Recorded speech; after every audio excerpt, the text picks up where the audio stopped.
Story 3, Rain on Iron, The Forgotten Roads of Great Zimbabwe. Section 1, The Hill Above the Mists, Foundations in Stone. 1,500 to 2,000 words. It's late in the afternoon, and a soft wind pushes dry grass back and forth like a tide rolling across the plateau. The scent of sun-baked earth and dry acacia wood drifts lazily through the air.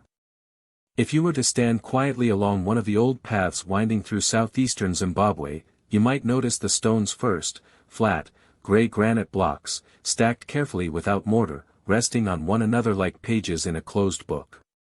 These are not just any stones. They are the bones of Great Zimbabwe, a city whose memory lives in quiet walls and whispered winds. Long before European explorers had ever arrived in the region, Great Zimbabwe was already ancient. It rose not from conquest or sudden glory, but from slow, methodical labor, stone by stone. Beginning as early as the 11th century, the builders of Great Zimbabwe did not use blueprints. There were no steel tools, no carts with wheels. Yet what they created became one of the largest and most remarkable settlements in pre-colonial sub-Saharan Africa. The story begins, not with a king or a battle, but with geology and cattle. Granite outcrops dotted the land, splitting through the dry grasslands like the backs of sleeping giants. Beneath these stony ridges, the ancestors of the Shona people found shelter, fertile valleys, and rocky slopes ideal for building. They also brought with them something far less dramatic, but more essential, the Nguni cattle. These animals were central to daily life, economy, and even spirituality. In a world without coins or banks, cows were wealth, measured not just in meat, but in milk, skins, and social status. Over time, small farming communities developed on the hill. Families lived in circular huts with thatched roofs, surrounded by dry stone walls that kept the animals in and the hyenas out. These were quiet lives. Planting sorghum, grinding millet, raising children, and tending fires that never fully went out. Life moved with the seasons. Rain meant planting. Dry winds meant gathering. And stones? They meant permanence. As generations passed, some began to carve deeper into the landscape, turning hillsides into terraces and shaping walls into curves that mimicked the natural slope of the land. This technique, now called dry stone architecture, would become one of the defining features of Great Zimbabwe. Without mortar, the stones were shaped and balanced so precisely that the walls have stood for centuries. Perhaps most famous of all is the Great Enclosure, a vast, elliptical wall enclosing a compound more than 250 meters in circumference. At its tallest, the outer wall rises over 10 meters high. No doors remain, only narrow passages where light filters in like an afterthought. Some think it was a royal compound. Others believe it was ceremonial. But the truth is, no one knows for certain. Zimbabwe were not isolated. Through rivers and trails that snaked through the savanna and over distant ridges, they connected with a far-reaching trade network. Glass beads from India, porcelain from China, and coins from Arabia have all been found in the ruins. These were not conquerors or colonizers, but traders. Quietly, efficiently, they built their wealth on gold and cattle. Gold dust was gathered from riverbeds and dug from shallow pits with wooden tools. Though primitive by today's standards, the miners were skilled. The gold was carried, bit by bit, along trade routes to the east coast, eventually reaching the Swahili city-states like Kilwa, and then sailing across the Indian Ocean. From there, it passed from hand to hand, flowing invisibly into the vaults of merchants and kings far removed from the source. All the while, Great Zimbabwe grew. Not explosively, but like sediment collecting in a river, steadily and without hurry. By the 14th century, it may have housed up to 20,000 people. Some lived on the hill, others below, spread across the valley in clusters of huts and stone-walled enclosures. It was not a city in the modern sense, no paved roads or market plazas, but it had order and rhythm. Grain was stored in clay bins. Tools were forged from iron. Songs and stories were passed along evening fires. And then, as slowly as it had risen, the city began to fade. There was no war, no fire, no cataclysm. Instead, the decline came from soil and silence. Overgrazing may have exhausted the surrounding land. Deforestation for firewood and construction strained the environment. Some suggest a gradual shift in trade routes pulled wealth elsewhere. Others believe drought and famine quietly pushed the people to scatter. By the time Portuguese explorers heard tales of a stone city far inland, Great Zimbabwe was already largely abandoned. The jungle began to creep in. Baboons and vines found new homes in the empty spaces between stone walls. And for centuries, the site lay in uneasy stillness, misattributed, misunderstood, and often ignored. Today, it is still here, sitting quietly beneath the sun, visited by curious travelers and circled by crows. The walls have no voice, but if you listen closely, the stones seem to breathe with memory. And yet one question hums through the silence. What does it mean when a civilization leaves no written record, only architecture and artifacts? With Chinese porcelain, Persian silks, and Indian spices. They had come from across the sea, but their destination had begun far inland, where stone walls rose in silence and gold slept beneath the soil. Great Zimbabwe was never a military empire, but it was powerful. Its influence didn't flow from swords or conquest, but from cattle, craft, and, above all, commerce. And the center of it all? Gold dust. Unlike the golden ingots of Egypt or the elaborate jewelry of the Ashanti, the gold of Great Zimbabwe was often humble, tiny flakes panned from riverbeds or mined from shallow shafts with wooden tools. Carried in leather pouches, it moved quietly through trade routes, almost invisible but incredibly valuable. It didn't take much. A single handful of dust could be exchanged for food, fabric, or tools. This gold was not for local show, it was for faraway markets. But gold didn't walk on its own. It needed carriers. And so, over generations, a network of paths formed, some traced animal trails, others curved along riverbanks. These were not roads in the European sense. There were no signposts or milestones. Instead, knowledge passed orally. A trader might learn from his father which tree marked the fork to turn east, or which hill meant you were halfway to the coast. Along these trade paths, goods moved in both directions. From the interior, the traders brought hides, ivory, iron tools, and the ever-precious gold dust. From the coast, they brought back glass beads, cloth, and fine ceramics. These were not flashy imports, they were status symbols, yes, but also tokens of connection.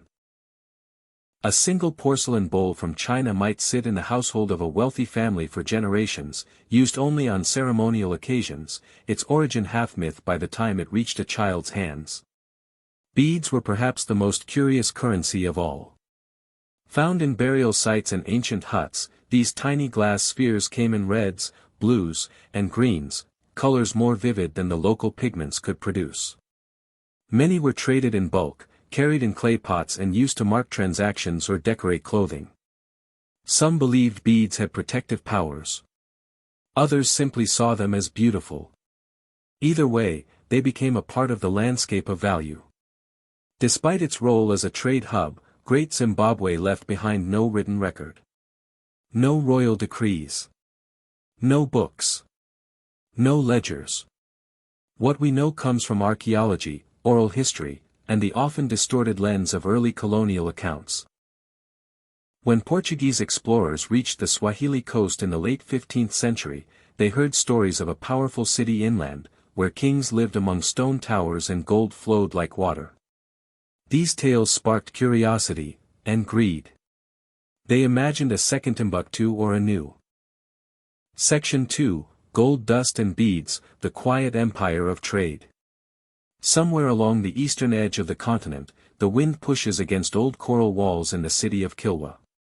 Here, once, ships with lateen sails bobbed in turquoise water, their hulls stuffed with Chinese porcelain, Persian silks, and Indian spices. They had come from across the sea, but their destination had begun far inland, where stone walls rose in silence and gold slept beneath the soil. Great Zimbabwe was never a military empire, but it was powerful. Its influence didn't flow from swords or conquest, but from cattle, craft, and, above all, commerce. And the center of it all? Gold dust. Unlike the golden ingots of Egypt or the elaborate jewelry of the Ashanti, the gold of Great Zimbabwe was often humble, tiny flakes panned from riverbeds or mined from shallow shafts with wooden tools. Carried in leather pouches, it moved quietly through trade routes, almost invisible but incredibly valuable. It didn't take much. A single handful of dust could be exchanged for food, fabric, or tools. This gold was not for local show, it was for faraway markets. But gold didn't walk on its own. It needed carriers. And so, over generations, a network of paths formed, some traced animal trails, others curved along riverbanks. These were not roads in the European sense. There were no signposts or milestones. Instead, knowledge passed orally. A trader might learn from his father which tree marked the fork to turn east, or which hill meant you were halfway to the coast.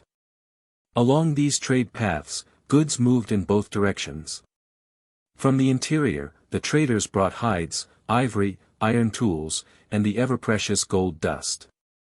From the coast, they brought back glass beads, cloth, and fine ceramics. These were not flashy imports, they were status symbols, yes, but also tokens of connection. A single porcelain bowl from China might sit in the household of a wealthy family for generations, used only on ceremonial occasions, its origin half-myth by the time it reached a child's hands. Beads were perhaps the most curious currency of all. Found in burial sites and ancient huts, these tiny glass spheres came in reds, blues, and greens, colors more vivid than the local pigments could produce. Many were traded in bulk, carried in clay pots and used to mark transactions or decorate clothing. Some believed beads had protective powers. Others simply saw them as beautiful. Either way, they became a part of the landscape of value. Despite its role as a trade hub, Great Zimbabwe left behind no written record. No royal decrees. No books. No ledgers. What we know comes from archaeology, oral history, and the often distorted lens of early colonial accounts. When Portuguese explorers reached the Swahili coast in the late 15th century, they heard stories of a powerful city inland, where kings lived among stone towers and gold flowed like water. These tales sparked curiosity, and greed. They imagined a second Timbuktu or a new Ophir, the legendary gold-rich city mentioned in the Bible.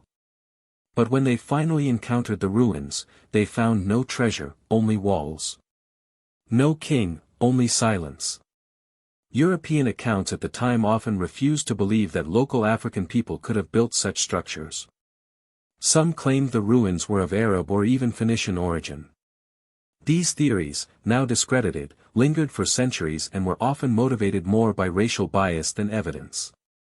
But archaeological work in the 20th century, and especially post-independence, helped reclaim the narrative. It became clear that Great Zimbabwe was a local creation, rooted in Shona culture and African ingenuity. The stonework, the trade routes, the artifacts, all pointed to a vibrant, indigenous civilization that had flourished in its own way, on its own terms. And yet, it is not the things that survived that are most fascinating, it's the everyday lives that didn't leave marks. How did a mother teach her daughter to shape a pot? How did traders remember the stars? What jokes were told by the fire after a long journey back from the coast? These questions remain unanswered, but not unimportant. Beyond gold and goods, Great Zimbabwe held spiritual meaning. The hill complex, perched on a rocky rise above the valley, likely held religious or ritual significance. Even today, the site is revered. Locals often avoid speaking too loudly near the ruins. Visitors are told not to point at sacred spaces. In some traditions, it is said that spirits walk those stones at night, whispering reminders of a time when life moved to the rhythm of seasons, not clocks.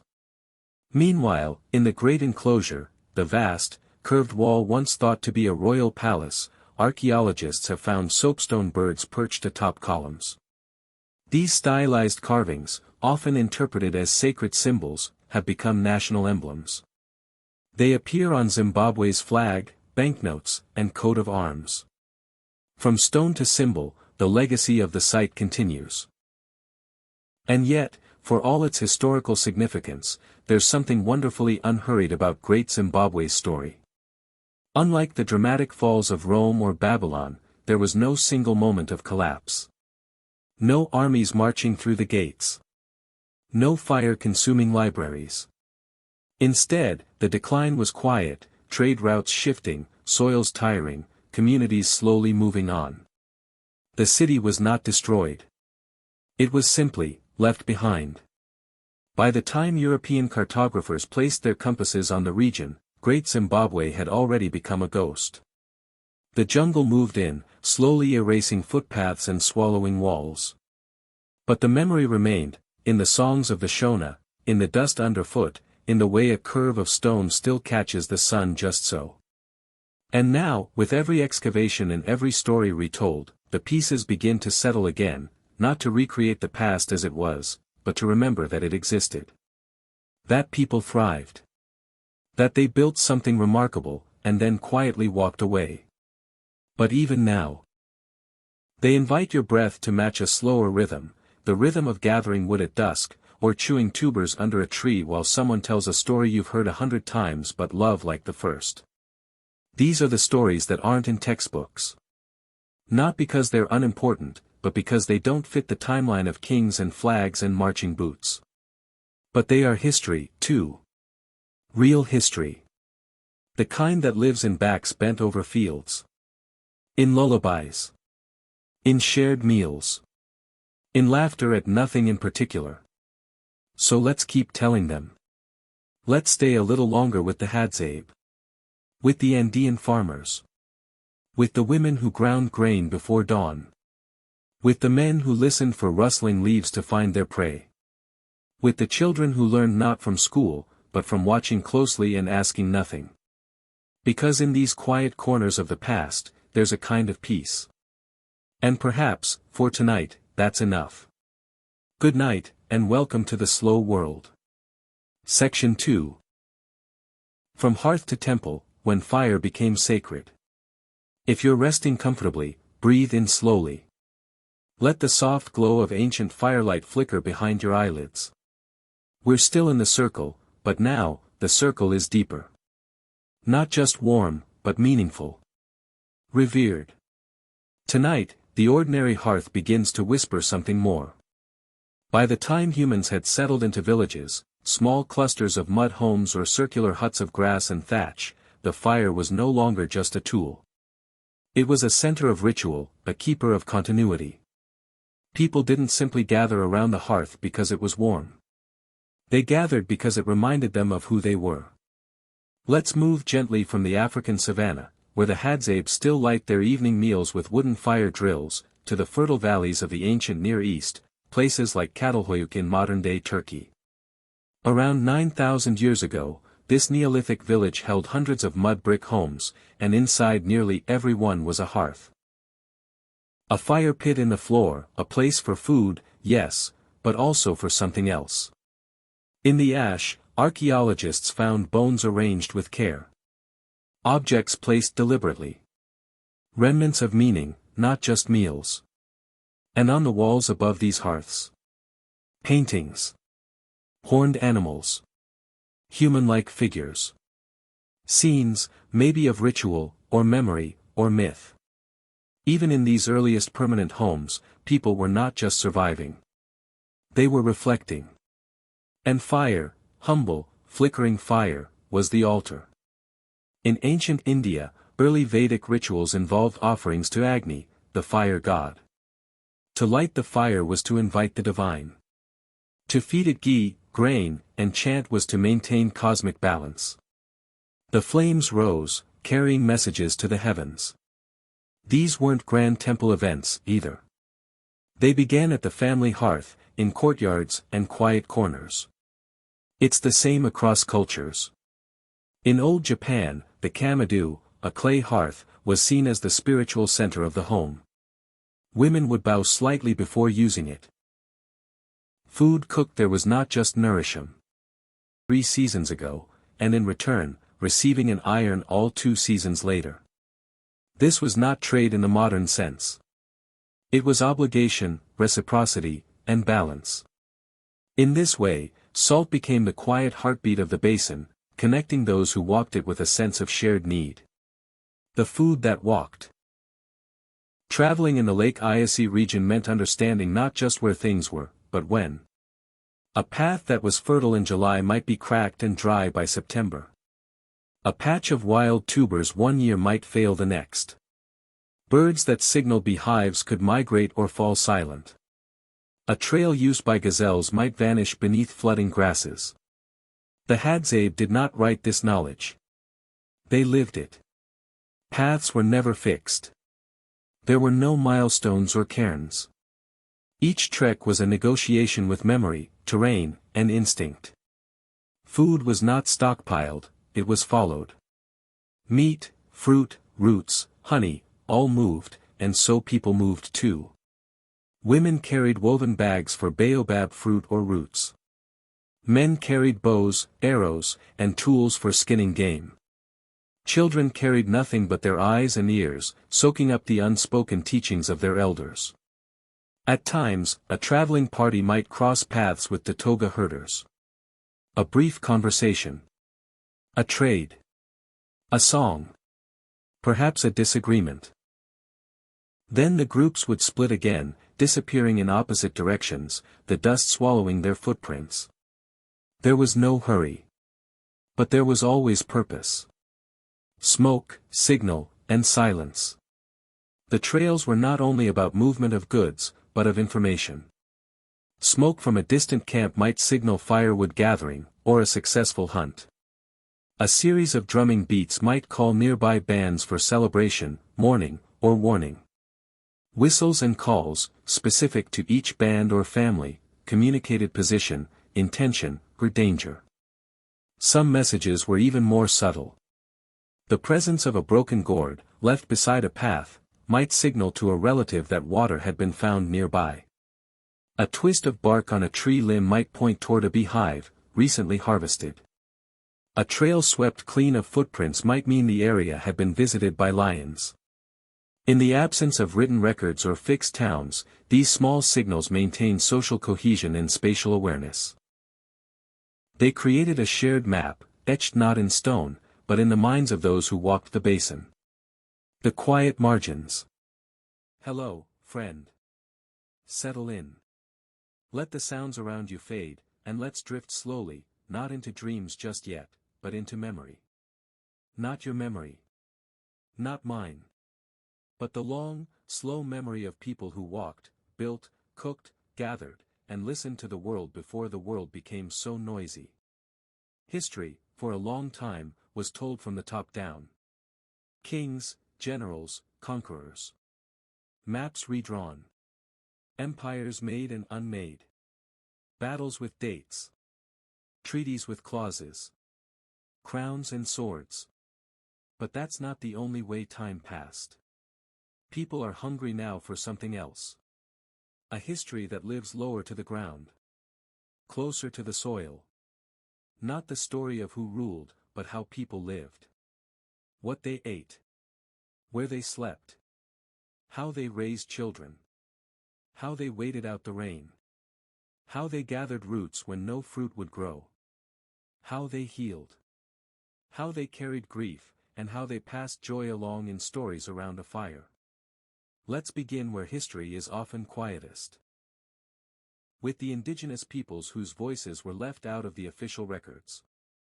Not because they didn't have stories, but because they didn't write them down in books or carve them in stone for kings. They stored them in the rhythm of seasons. In the smell of wild honey. In the position of stars. In the ways you speak to elders, or don't speak at all. The Hadzabe of East Africa, for example, have lived much the same way for thousands of years. Their days begin when the birds begin, and they don't count time in hours. They hunt not with guns, but with bows made from the branches they cut, shaped, and strung by hand. They listen more than they talk. They eat together. They laugh, too, at things so small they wouldn't be noticed in a city. A missed arrow. A stubborn tree. A child mimicking a baboon's call. They have no chief. No calendar. No currency. And yet, they have survived. Not by conquering, but by adapting. Watching. Waiting. Remembering. And it's not just Africa. In the highlands of Andean South America, women wove cloth with patterns that told stories. In Southeast Asia, rice paddies reflected the sky, and with every harvest, traditions passed through fingers and feet more than words. In Australia, Aboriginal songlines stitched together the land like invisible maps, guiding people across space through melody, rhythm, and memory. So often we hear about wars and inventions. But what about water jars? Cooking stones? Midwives? What about the everyday? There's a quiet longing, now, in our restless modern world, for those histories. The ones that show not how power was won, but how life was sustained. How women moved in the shadows of palaces. How communities thrived without money or roads or machines. These aren't the loud stories. They won't keep you up. In fact, they do the opposite. They slow your thoughts. They invite your breath to match a slower rhythm. The rhythm of gathering wood at dusk, or chewing tubers under a tree while someone tells a story you. The Nile flows softly through the sands of northern Sudan, a quiet mirror to the cacophony of Egyptian fame just upstream. While the world remembers the pharaohs, pyramids, and dynasties of Egypt, the lands to the south, known to the ancients as Nubia, have often slipped quietly into history's shadows. And yet, the Nubians built kingdoms that endured for centuries, rivaled Egyptian power, and left behind a legacy etched in mud brick, cattle herding, gold mining, and slow, daily labor beneath a scorching sun. This is not the story of great battles or legendary rulers, though Nubia had both, but of the daily, repetitive, and often overlooked aspects of ancient life, the drawing of water, the tending of goats, the baking of sorghum bread in clay ovens, and the plastering of homes by hand. This is the boring, beautiful rhythm of the ordinary lives that built and sustained one of Africa's least understood ancient civilizations. Nubia before the kingdoms. Long before the kingdom of Kush rose to prominence in the 8th century BCE, Nubia had been home to culture stretching back over 6,000 years. Archaeologists refer to them as the A group, C group, and Kerma cultures, designations given by scholars who often found their remains buried beneath centuries of Nile sediment. The land was not empty nor primitive.